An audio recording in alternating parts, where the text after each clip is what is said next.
السلام عليكم اخواني اخواتي، كي راكم دايرين؟ لاباس عليكم؟ كنتمنى تكونوا بخير وعلى خير ان شاء الله.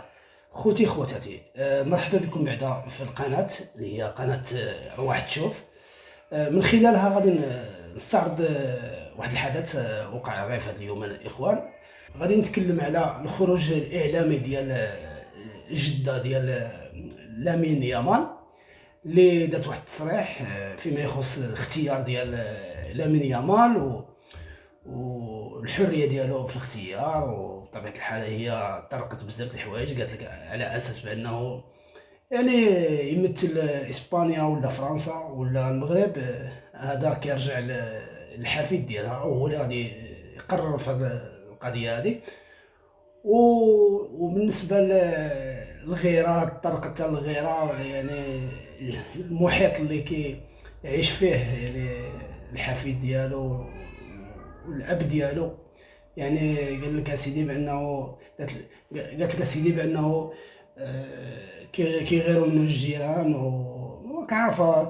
وبطبيعه الحال اخوان، ما تنساوش بان راه تعرضوا لمضايقات، يعني خصوصا الاب ديال يمين يامال عاتبوه على شي يختار اسبانيا ويخلي المنتخب المغربي على اساس بانه خان الوطن ديالو هذه. وانا من الجهه ديالي بالنسبه للاختيار ديالو كيبقى مساله شخصيه ديال يعني ليه هو. وما تنساوش الاخوان ديروا لايك لهذا الفيديو هذا باش يطلع الاخوان. وبالنسبه للناس اللي ما اشتركوش يشتركوا، واللي ديجا اشتركوا يبارطاجيو هذا الفيديو ويديروا لايك وشكرا للجميع. ودابا الاخوان ما نطولش عليكم، غادي نخلي لكم هذا المقطع الصوتي ديال الجده ديال لامين يامال في التصريح ديالها للصحفي ديال انتينا 3. Lamine Yamal. Sí, señor. Nació aquí, estudiar aquí. ¿Me entiendes? Ese niño no de Marruecos. Mi hijo no obligarlo para jugar con Marruecos, a jugar con Francia, a jugar con España, donde quiera. El Lamine, yo quiero muchísimo el Lamine. ¿Se emociona usted?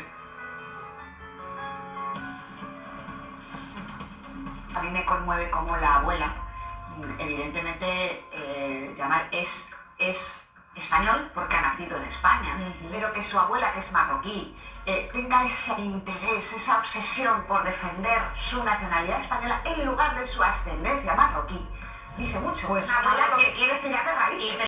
كيف ما سمعت الاخوان من المقطع اللي ديال جده ديال يمين يامال، الصحفيه الاسبانيه كتاكد وكتقول بانه يعني جده واخا يعني الجذور ديالها يعني مغربيه، كتدافع على الحفيد ديالها وعلى الجنسيه ديالو اسبانيا وعلى الاختيار ديالو لاسبانيا. وكتقول بانه يعني جاها شويه غريب، ولكن هذا دليل على اساس بان يعني الجده كتدافع على الحفيد ديالها، يعني بشكل عارف بطبيعه الحال غادي تدافع عليه، حاجه هذه باينه. ولكم يعني نقاش مفتوح بالنسبه يعني في المنصه ديال التعاليق. كيفاش كتشوفوا هذه القضيه؟ واش عنده الحق انه يعني عنده الحريه انه يختار يعني البلاد اللي بغى واللي تربى فيه واللي يعني وتلقى يعني التعليم هنايا؟